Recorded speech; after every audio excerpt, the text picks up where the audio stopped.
Everybody, welcome to Breathe Perfumes, and today's review is DIOR SAUVAGE Parfum. Yep, there's another one.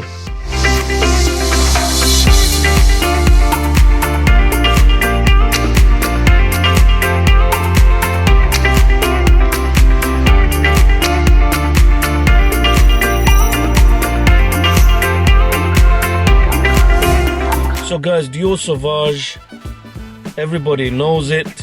A lot of people wear it. Women love it.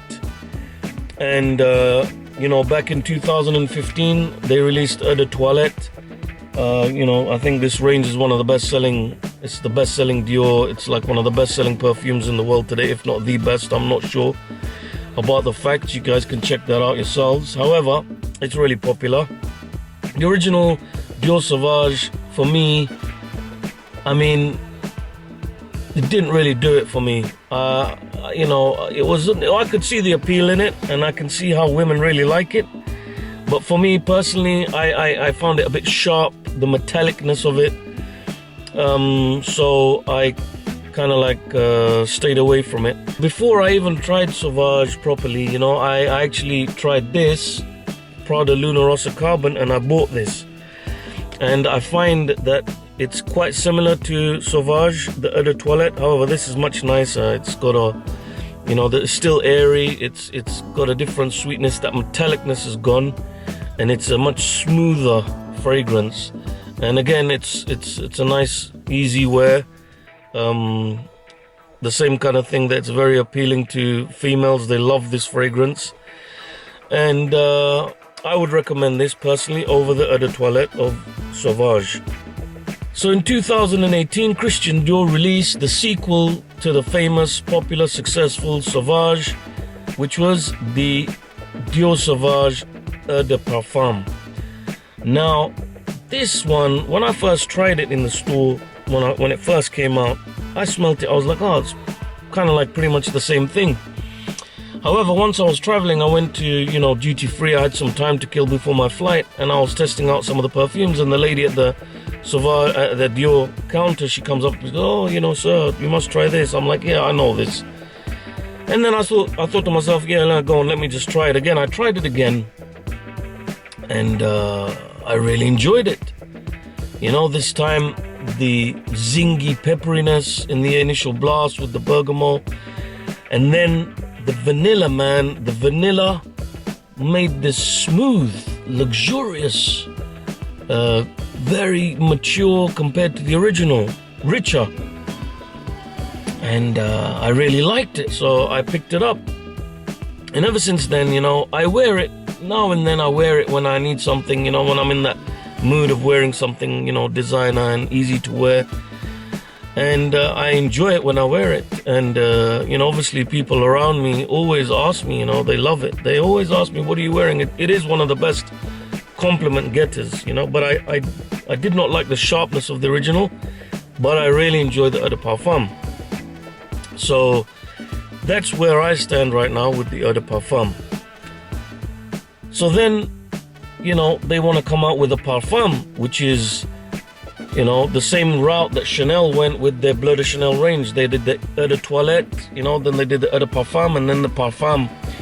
And for me, with Bleu de Chanel, you know, didn't really jive with Eau de Toilette. And I never tried it for a while because, you know, I thought it's pretty generic. And then I tried the Eau de Parfum, and I was like, wow, this is really nice. It's smooth, it's creamy, it's got a very refined elegance to it, you know. And I started wearing it, and I really began to enjoy it. And obviously, you know, everybody enjoys it around you, and it's very easy to wear. And I think it's a magnificent, you know, designer fragrance. You know, I love my niche fragrances, but you cannot deny that Bleu de Chanel Eau de Parfum, in my books, is a brilliant designer scent, you know, when you're in the mood to wear something like that. So then they brought the Parfum. Parfum's really nice, but I found it very, you know, it's close to the skin. So and you know, it was more expensive. Very nice smell, but closer to the skin, and it didn't project enough, unlike the Eau de Parfum. So my favorite was the Eau de Parfum, which is what I have. In fact, I just remembered I've got one in my glove box. That's the Bleu de Chanel Eau de Parfum. So I was at one of the local malls here in London, and I went into the perfume shop, which is a chain store here around the UK, and lo and behold, they had DIOR SAUVAGE Parfum, and I was pretty surprised because I thought it's not coming out till September. And they said, yeah, it's not out yet really, but you know, it's in a couple of weeks, it's coming out. So I tried it, and then you know, they were very kind enough to let me purchase a bottle, and I picked it up. So when we look at the notes in the new DIOR SAUVAGE Parfum, it's got bergamot, spicy mandarin in the top. In the mid, there's sandalwood from Sri Lanka, and in the base, it's got tonka and frankincense, which is slightly different to the Eau de Parfum, which has like you know, vanilla is the main focus in the base there. So what they say about this, it's supposed to be a more spicier, you know, warm, dark, oriental take on the Sauvage line, however, you know, with a freshness in the beginning. Now, I'm just going to spray this. I've been testing it out ever since I got it for like a good, you know, 24 hours. And yeah, and you can tell this is a Sauvage fragrance. It has that same DNA, you know, flowing through it, you know, but it's not as powerful with the ambroxan as in the other ones, you know, and it's not as zingy and peppery. Like, I don't know if it's still got the Sichuan pepper in it. It doesn't mention in the notes, but the Eau de Parfum has a nice blast of the Sichuan mixed in with the bergamot in the initial spray. This doesn't have that. Now, as it dries down, what you find, it does become spicier, you know, and I can smell that creaminess of the sandalwood. There is a warmer oriental vibe to it. But just like the Chanel range, it stays closer to the skin. It doesn't really project. It does project, but not as much as the other, you know, the Eau de Parfum or the, you know, the Eau de Toilette. So if you do like Sauvage, I would definitely say, you know, give it a try. You know, but personally, it's not, at least, you know, up until now, it's not something that I would say, oh, you gotta get this, man, you know. If you love Sauvage, you're gonna love this. Yeah, if you love Sauvage, you're gonna love this, but it's not an essential buy. So far, on a personal level, I prefer the Eau de Parfum, just like with the Chanel range. And Dior have done the same as what Chanel did with Bleu de Chanel. With the Sauvage, they've done EDT, EDP, and Parfum. As with the Chanel, as you go from the EDT to the Parfum, the projection gets weaker. The EDT to the Parfum, it goes from like more vibrant and youthful to more mature and richer.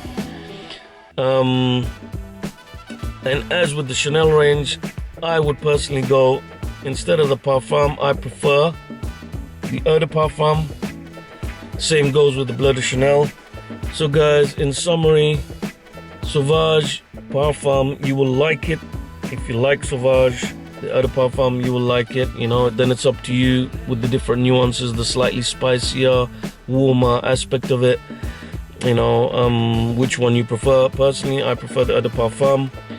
And but however, Dior's on with a winner. This is a winner for them probably. It's going to be very successful. People will love it. And you know, they did the same thing that Chanel did, but I would go with the EDP. So that's it for today, my friends. Thank you very much for tuning in. I really appreciate it. That red subscribe button, if you're new here, please do press it. Give us some love. Hit the like button. Hit me up in the comments, man. Tell me what you think of Sauvage. Tell me what you're looking forward to with the Parfum. What do you know, have you tried it? Have you not tried it? And so on. What would you like to see on this channel?